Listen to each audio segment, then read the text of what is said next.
पद्म पुराण के एक खंड में, खंड का नाम में एक कथा है।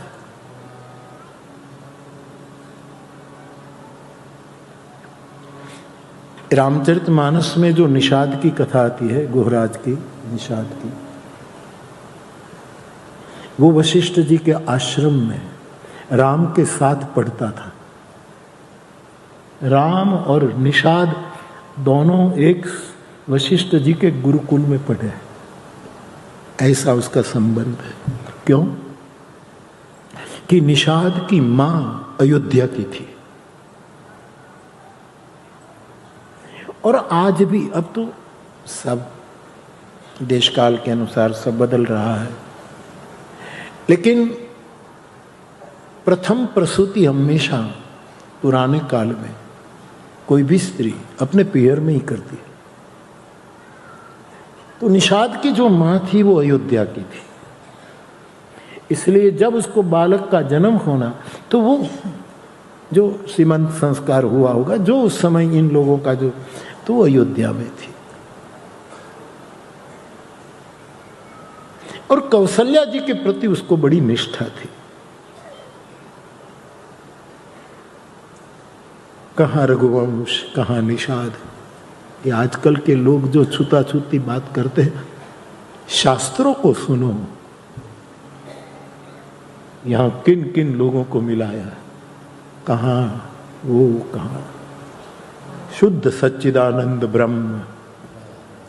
और महाभारत तो आते आते थोड़ी गड़बड़ हो गई कि द्रोण कहे मैं भील को नहीं पढ़ाऊंगा। वशिष्ठ में वो भेद नहीं है। दोनों छात्र को एक जगह बिठा करके शास्त्र पढ़ाए जा रहे, जहां राम चारों भाई, जहां निषाद भी।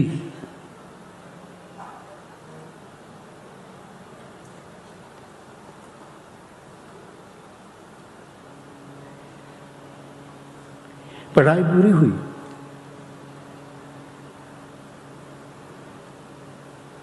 वशिष्ठ जी के आश्रम में दोनों भाइयों, ये भाई और ये निषाद, ये सब एकदम अंतरंग हो गए थे।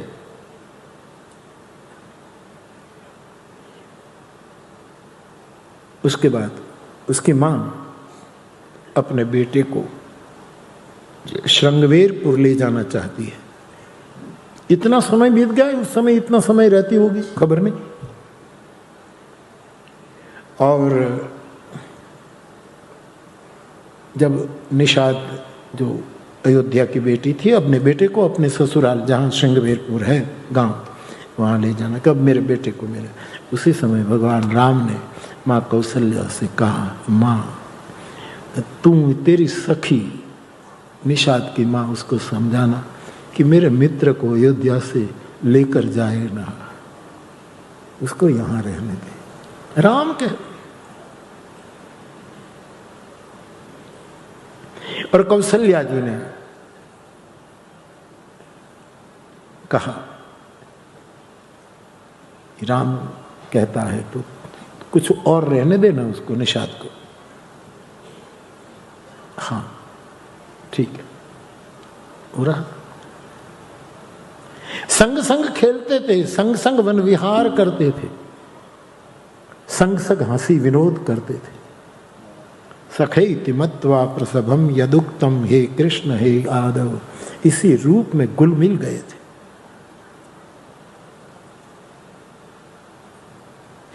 फिर बहुत निकट आने के बाद एक गड़बड़ भी हो जाती है, एक दूसरे पर अधिकार जमाने की चेष्टा हो जाती है। इसलिए निषाद राज को फिर राम मेरे मित्र, मेरे साथ भोजन करते हैं, हम साथ साथ खेलते हैं, इसका वो होने लगा।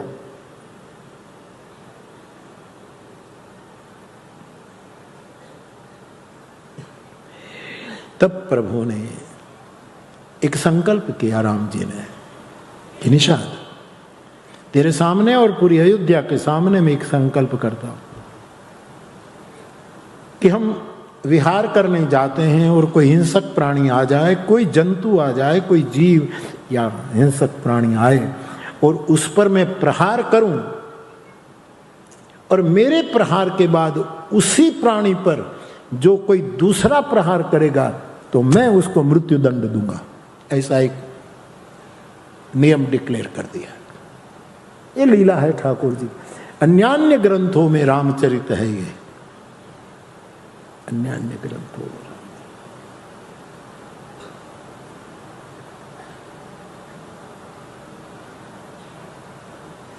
अब एक दिन ऐसे हुआ, घूम रहे थे सब, और अचानक एक शेर ने हमला किया, सिंह ने।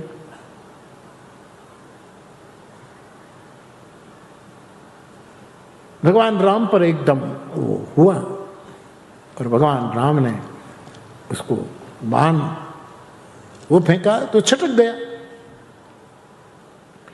और छटक गया और राम को पकड़ करके बहुत नुकसान करने वाला। उसी समय जानता था निषाद कि प्रभु के प्रहार पर यदि कोई दूसरा प्रहार करेगा तो प्रभु मृत्यु दंड देगा, लेकिन जो भी हो उसने अपनी तलवार खींची है निषाद ने, और शेर भगवान पर आक्रामक हमला करने, उसी समय उसकी गर्दन काट देता है निषाद।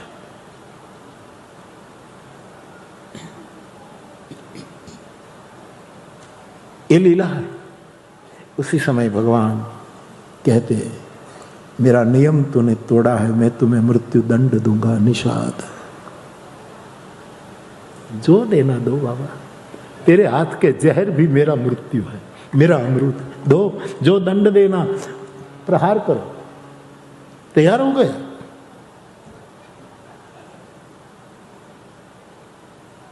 उसी समय भरत जी आ गए।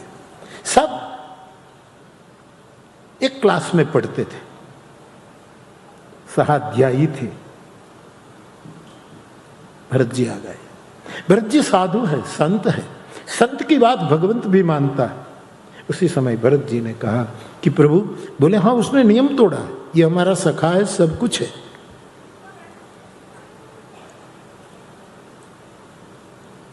हम उसको भाई मानते हैं, इस तरह हम उसको, लेकिन उसने नियम तोड़ा है। तो भरत जी ने कहा, प्रभु आप भी पुत्र है, मैं भी पुत्र हूँ, ये भी हमारा भाई के नाते अयोध्या का पुत्र है मान लो, लेकिन सबसे बड़े तो हमारे पिताजी है ना, हम सब उसके पास जाए, पिताजी न्याय करें कि क्या करें। सब दशरथ जी के पास गए, पिताजी के सामने बात रख दी गई। भगवान कहते, पिताजी मेरा नियम टूटा है। और महाराज दशरथ जी ने निषाद को कहा कि राम जिस पर प्रहार करे उस पर तू प्रहार करे, ये नियम भंग है। और भगवान बोले, राम बोले हैं कि मृत्यु दंड, तो तूने ये क्यों किया, तुझे मरने का डर नहीं लगा? बोले मैं मर जाऊं तो कई निषाद पैदा हो सकते हैं, लेकिन राम चला जाए तो जगत अनाथ हो जाएगी, इसलिए इनके हाथों से मेरा मौत, मुझे बुद्ध पुरुष जहर भी दे तो भी पी लो।